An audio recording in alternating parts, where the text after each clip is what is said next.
നമസ്കാരം. ന്യൂസ് റൗണ്ടപ്പിലേക്ക് സ്വാഗതം. വാർത്തകളിലേക്ക്. ഇറാനും യുഎസും തമ്മിലുള്ള സൈനിക പിരിമുറക്കത്തിന് അയവ് വരാത്ത സാഹചര്യത്തിൽ ഹോർമുസ് കടലിടുക്കിലൂടെയുള്ള കപ്പൽ ഗതാഗതം ഉടനടി പുനഃസ്ഥാപിക്കാനാവില്ലെന്ന് ഇറാൻ വ്യക്തമാക്കി. ഹോർമുസ് കടലിടുക്കിലെ കപ്പൽ ഗതാഗതത്തിന് പുതിയ സുരക്ഷാ മാനദണ്ഡങ്ങൾ രൂപീകരിക്കുന്നതിനായി ഒമാന്റെ മധ്യസ്ഥതയിൽ ചർച്ചകൾ അന്തിമഘട്ടത്തിലാണ്. മരവിപ്പിച്ച് ഇറാനിയൻ ആസ്തികൾ വിട്ടുകിടക്കുകയും ഉപരോധവും സൈനിക ഭീഷണികളും യുഎസ് പൂർണ്ണമായും അവസാനിപ്പിക്കുകയും ചെയ്യാതെ തന്ത്രപ്രധാനമായ ഈ ജലപാത തുറക്കില്ലെന്നാണ് ടെഹ്റാന്റെ നിലപാട്. ഹോർമുസ് കടലിടുക്കിലെ കപ്പൽ ഗതാഗതത്തിന് പുതിയ സുരക്ഷാ മാനദണ്ഡങ്ങൾ രൂപീകരിക്കുന്നതിനായി ഒമാന്റെ മധ്യസ്ഥതയിൽ ചർച്ചകൾ അന്തിമഘട്ടത്തിലാണ്.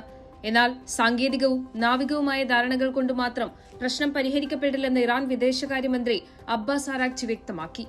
മേഖലയിലെ യുഎസ് നാവികസേനയുടെ സാന്നിധ്യം പിൻവലിക്കുക, ഉപരോധങ്ങൾ നീക്കി മരവിപ്പിച്ച് ഇറാന്റെ വിദേശ ആസ്തികൾ ലഭ്യമാക്കുക, സംഘർഷത്തിൽ സംഭവിച്ച നാശനഷ്ടങ്ങൾക്ക് നഷ്ടപരിഹാരം നൽകുക എന്നീ ആവശ്യങ്ങളാണ് ഇറാൻ പ്രധാനമായും മുന്നോട്ട് വയ്ക്കുന്നത്. ഈ നിബന്ധനകൾ വാഷിംഗ്ടൺ പൂർണ്ണമായും അംഗീകരിക്കുന്നതുവരെ അന്താരാഷ്ട്ര വാണിജ്യ കപ്പലുകൾക്ക് തടസ്സമില്ലാത്ത യാത്ര അനുവദിക്കില്ലെന്ന് ഇറാന്റെ പരമോന്നത ദേശീയ സുരക്ഷാ കൌൺസിൽ വ്യക്തമാക്കിയിട്ടുണ്ട്. അതേസമയം കപ്പൽ ഗതാഗതത്തിന് മേലുള്ള നിയന്ത്രണങ്ങൾ ഇറാൻ നീക്കിയാൽ മാത്രമേ നാവിക ഉപരോധത്തിൽ മാറ്റം വരത്തൂ എന്നാണ് യുഎസ് നിലപാട്. ചർച്ചകളിൽ പുരോഗതിയുണ്ടെങ്കിലും സുരക്ഷിതമായ ഗതാഗതം ഉറപ്പാക്കപ്പെടണമെന്ന് വാഷിംഗ്ടൺ ആവശ്യപ്പെട്ടു. ഹോർമുസ് പ്രതിസന്ധി നീണ്ടുപോകുന്നത് ആഗോള എണ്ണ വിപണിയെയും ബാധിച്ചിട്ടുണ്ട്. ക്രൂഡ് ഓയിൽ വില വീണ്ടും ഉയരത്തിലേക്ക് കുതിക്കുകയാണ്. ഒമാൻ കേന്ദ്രീകരിച്ച് ഡിപ്ലോമാറ്റിക് ചർച്ചകൾ നടക്കുന്നുണ്ടെങ്കിലും യുഎസും ഇറാനും തങ്ങളുടെ നിലപാടുകളിൽ ഉറച്ചു നിൽക്കുന്നത് പ്രത്യാഘാതം രൂക്ഷമാക്കുന്നു. News desk NTV. ഇറാന്റെ ഇസ്ലാമിക് റവല്യൂഷണറി ഗാർഡ് കോപ്സുമായി ചേർന്ന് ചാരപ്രവർത്തനം നടത്തിയെന്ന കേസിൽ ബഹ്റൈനിൽ 2 പേർക്ക് ജീവപര്യന്തം തടവ്. രാജ്യത്തിന്റെ സുരക്ഷയ്ക്കും ദേശീയ താൽപര്യങ്ങൾക്കും ഭീഷണിയാകുന്ന പ്രവർത്തനങ്ങളിൽ ഇറാൻ റവല്യൂഷണറി ഗാർഡ്സിന്റെ നിർദ്ദേശപ്രകാരം പ്രവർത്തിച്ചുവെന്ന കുറ്റമാണ് ഇരുവർക്കുമെതിരെ ചുമത്തിയിരിക്കുന്നത്. IRGCയുമായും അതിന്റെ പ്രവർത്തകരുമായും ആശയവിനിമയം നടത്തുകയും ബഹ്റൈന്റെ ദേശീയ താൽപര്യങ്ങൾക്ക് ഹാനികരമായ ശത്രുതാപരവും ഭീകരവുമായ പ്രവർത്തനങ്ങൾക്ക് സഹായം നൽകുകയും ചെയ്ത 2 പേർക്ക് ജീവപര്യന്തം തടവെന്ന് പബ്ലിക് പ്രോസിക്യൂഷൻ അറിയിച്ചു. കേസിൽ പിടിച്ചെടുത്ത വസ്തുക്കൾ കണ്ടുകെട്ടാനും കോടതി ഉത്തരവിട്ടു. ഇറാനിലെ തീവ്രവാദ സംഘങ്ങളെ പിന്തുണച്ചതിന്റെ പേരിൽ മറ്റു 3 പേർക്ക് 10 വർഷം ശിക്ഷയും നൽകിയതായി ബഹ്റൈൻ അറിയിച്ചു. ബഹ്റൈനെ ലക്ഷ്യമിട്ട ഇറാന്റെ ഭീകരാക്രമണങ്ങൾക്ക് പിന്തുണ പ്രകടിപ്പിക്കുന്ന തരത്തിലുള്ള ഒരു സമൂഹ മാധ്യമ അക്കൌണ്ട് സൈബർ ക്രൈം ഡയറക്ടറേറ്റ് കണ്ടെത്തിയതോടെയാണ് അന്വേഷണം ആരംഭിച്ചതെന്ന് പ്രോസിക്യൂഷൻ വ്യക്തമാക്കി.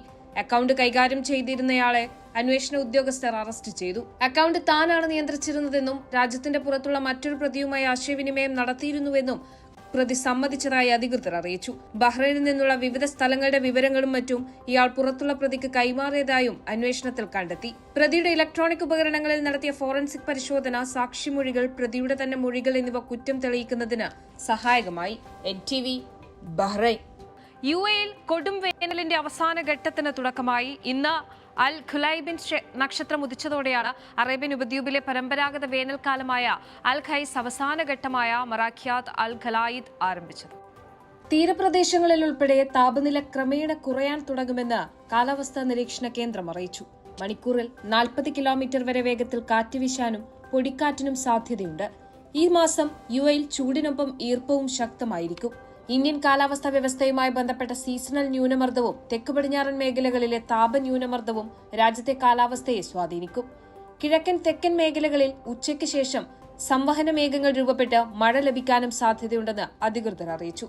ഇന്ന് അൽ ഖുലൈബിൻ നക്ഷത്രം ഉദിച്ചതോടെയാണ് അറേബ്യൻ ഉപദ്വീപിലെ പരമ്പരാഗത വേനൽക്കാലമായ അൽ ഖൈസ് അവസാനഘട്ടമായ മറാഖിയാത്ത് അൽ ഖലായിദ് ആരംഭിച്ചത്. എമിറേറ്റ്സ് ആസ്ട്രോണമിക്കൽ സൊസൈറ്റി ചെയർമാനും Arab union for astronomy and space സയൻസിലെ അംഗവുമായ ഇബ്രാഹിം അൽ ജർവാൻ പറയുന്നതനുസരിച്ച് ഈ കാലയളവ് ഇന്നു മുതൽ സെപ്റ്റംബർ 3 വരെ നീളും. വർഷത്തിലെ ഏറ്റവും ചൂടേറിയ കാലത്തിന്റെ അവസാന ഘട്ടമായാണ് ഇതിനെ കണക്കാക്കുന്നത്. എന്നാൽ ഇതോടെ ചൂട് പെട്ടെന്ന് കുറയില്ലെന്നും അധികൃതർ അറിയിച്ചു. UAE-യുടെ ഉൾപ്രദേശങ്ങളിൽ താപനില 48 ഡിഗ്രി സെൽഷ്യസ് വരെ ഉയരാമെന്ന് അധികൃതർ മുന്നറിയിപ്പ് നൽകി. NTV, Abu Dhabi. ഗതാഗത നിയമലംഘനങ്ങൾക്ക് ലഭിച്ച പിഴ തവണകളായി അടയ്ക്കാനുള്ള അവസരം പരമാവധി പ്രയോജനപ്പെടുത്തണമെന്ന് ദുബായ് പോലീസ്.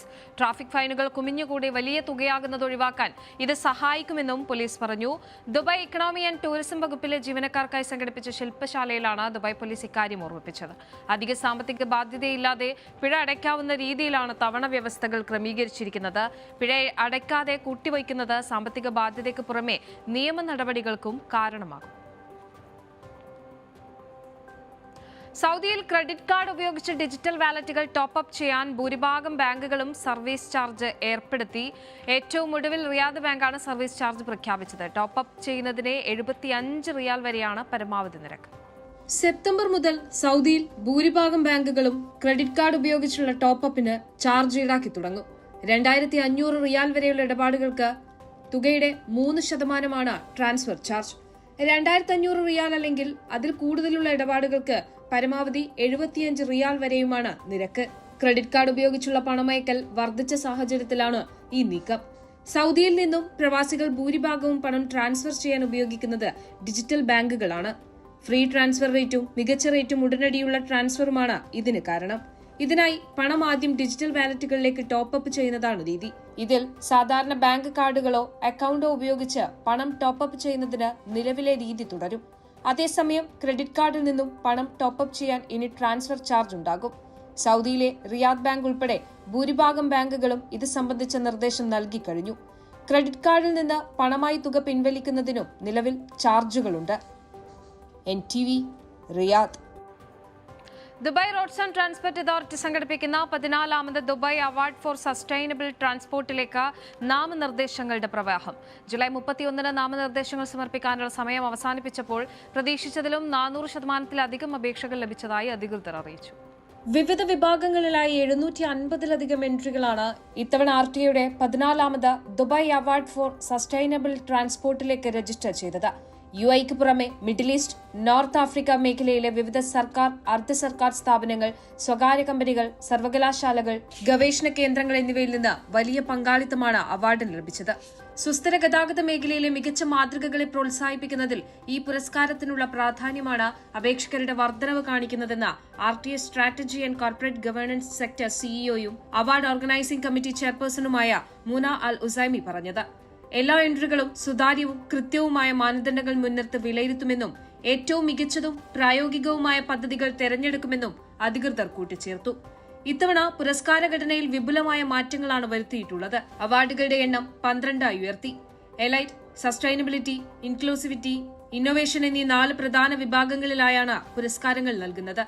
നഗരങ്ങളിലെ സുസ്ഥിര വികസനം, ഹരിത ഊർജ്ജ ഉപയോഗം, സുരക്ഷിത ഗതാഗതം, വിദ്യാർത്ഥികളുടെ പുതിയ ആശയങ്ങൾ തുടങ്ങിയ മേഖലകൾക്ക് ഇത്തവണ പ്രത്യേക പരിഗണനയുണ്ട്. 2008-ൽ തുടക്കമിട്ട അവാർഡ് ആഗോളതലത്തിൽ ഗതാഗത മേഖലയിൽ ഉണ്ടാകുന്ന മാറ്റങ്ങൾക്കനുസൃതമായാണ് പ്രവർത്തിക്കുന്നത്. സമർപ്പിക്കപ്പെട്ട പദ്ധതികളുടെ മൂല്യനിർണ്ണയം പൂർത്തിയാക്കി വരും മാസങ്ങളിൽ വിജയിയെ പ്രഖ്യാപിക്കും. NTV Dubai.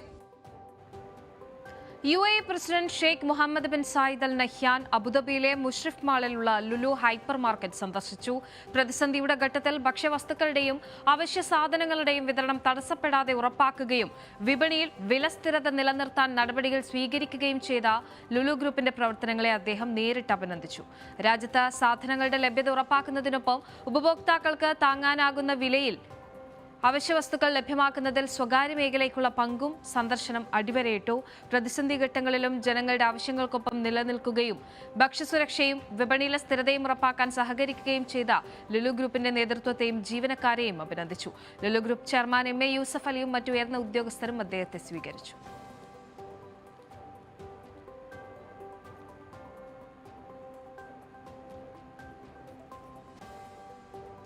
UAEയിലെ കഫേകൾ, ഹോട്ടലുകൾ, ഷോപ്പിംഗ് മാളുകൾ തുടങ്ങിയ വാണിജ്യ സ്ഥാപനങ്ങളിൽ പാട്ട് വയ്ക്കുന്നതിന് ഫീസ് ഏർപ്പെടുത്തി. UAE സാമ്പത്തിക ടൂറിസം മന്ത്രാലയമാണ് ഉത്തരവ് പുറപ്പെടുവിച്ചത്. പുതിയ പരിഷ്കാരം ഡിസംബർ മുതൽ പ്രാബല്യത്തിൽ വരും. കഫേകൾ, ഹോട്ടലുകൾ, ഷോപ്പിംഗ് മാളുകൾ തുടങ്ങിയ വാണിജ്യ സ്ഥാപനങ്ങളിൽ പാട്ടുവയ്ക്കുന്നതിന് ഫീസ് ഏർപ്പെടുത്തിയിരിക്കുകയാണ് UAE സാമ്പത്തിക ടൂറിസം മന്ത്രാലയം. റെസ്റ്റോറന്റുകൾ, കഫേകൾ, ഹോട്ടലുകൾ, മാളുകൾ, ഫിറ്റ്നസ് സെന്ററുകൾ, എയർലൈനുകൾ, റേഡിയോ, TV ചാനലുകൾ, മ്യൂസിക് കൺസേർട്ടുകൾ, മറ്റു പൊതുപരിപാടികൾ എന്നിവയ്ക്കെല്ലാം ലൈസൻസ് നിർബന്ധമാണ്. വിദ്യാഭ്യാസ സ്ഥാപനങ്ങൾ, സർക്കാർ സ്ഥാപനങ്ങൾ, ദേശീയ പരിപാടികൾ, വ്യക്തിഗത വാണിജ്യേതര ആഘോഷങ്ങൾ എന്നിവയെ ഫീസിൽ നിന്ന് ഒഴിവാക്കിയിട്ടുണ്ട്. സ്ഥാപനത്തിന്റെ വലുപ്പം, ഉപയോഗിക്കുന്ന സംഗീതത്തിന്റെ സ്വഭാവം എന്നിവയെ അടിസ്ഥാനമാക്കിയാണ് ഫീസ് ഘടന നിശ്ചയിക്കുന്നത്. മന്ത്രാലയത്തിന്റെ അംഗീകാരമുള്ള ഈ ലൈസൻസുകൾക്ക് 1 വർഷത്തെ കാലാവധി ഉണ്ടാകും. കാലാവധി കഴിയുമ്പോൾ ഇവ പുതുക്കേണ്ടതുണ്ട്. സംഗീത സംവിധായകർ, ഗാനരചയിതാക്കൾ, ഗായകർ, സംഗീത നിർമ്മാതാക്കൾ എന്നിവരുടെ അവകാശങ്ങൾ സംരക്ഷിക്കുന്നതിനായി മന്ത്രാലയം അംഗീകാരം നൽകിയ Emirates music rights association, music nation എന്നീ സംഘടനകളാണ് ലൈസൻസ് ഫീസ് പിരിച്ചെടുക്കുന്നത്. പിരിച്ചെടുക്കുന്ന തുക കുട്ടികൾ, യുവാക്കൾ എന്നിവരിലെ വളർന്നുവരുന്ന പ്രതിഭകളെ പ്രോത്സാഹിപ്പിക്കാനും എമിറാത്തി സംഗീതത്തെ അന്താരാഷ്ട്ര തലത്തിലെത്തിക്കാനും ഉപയോഗിക്കും. NTV, Dubai. ദുബായ് ഗ്ലോബൽ വില്ലേജിന്റെ വരാനിരിക്കുന്ന പുതിയ സീസണിലേക്ക് ഭക്ഷ്യപാനീയ സംരംഭങ്ങൾ തുടങ്ങാൻ ആഗ്രഹിക്കുന്നവർക്കായി രജിസ്ട്രേഷൻ നടപടികൾ ആരംഭിച്ചു. ഭക്ഷണശാലകളും കിയോസ്കുകളും സ്ഥാപിക്കാൻ ലക്ഷ്യമിടുന്ന സംരംഭകർക്കും വ്യാപാരികൾക്കുമായി രജിസ്ട്രേഷൻ ഘട്ടം തുറന്നതായി അധികൃതർ അറിയിച്ചു.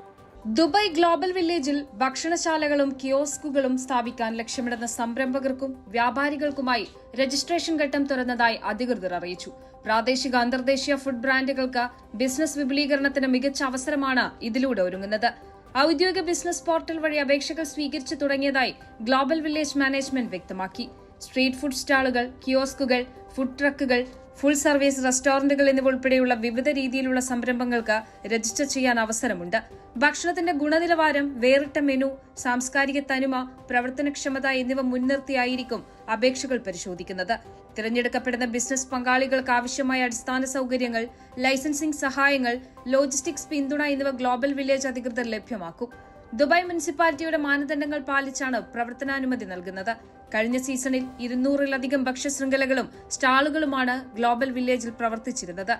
കോടിക്കണക്കിന് ആളുകൾ സന്ദർശിക്കുന്ന ഗ്ലോബൽ വില്ലേജിൽ ബിസിനസ് ആരംഭിക്കാൻ താൽപര്യമുള്ളവർ ഔദ്യോഗിക വെബ്സൈറ്റിലെ ഓൺലൈൻ പോർട്ടൽ വഴി നിർദ്ദിഷ്ട ഫോം പൂരിപ്പിച്ച് സമർപ്പിക്കേണ്ടതുണ്ട്. NTV, Dubai.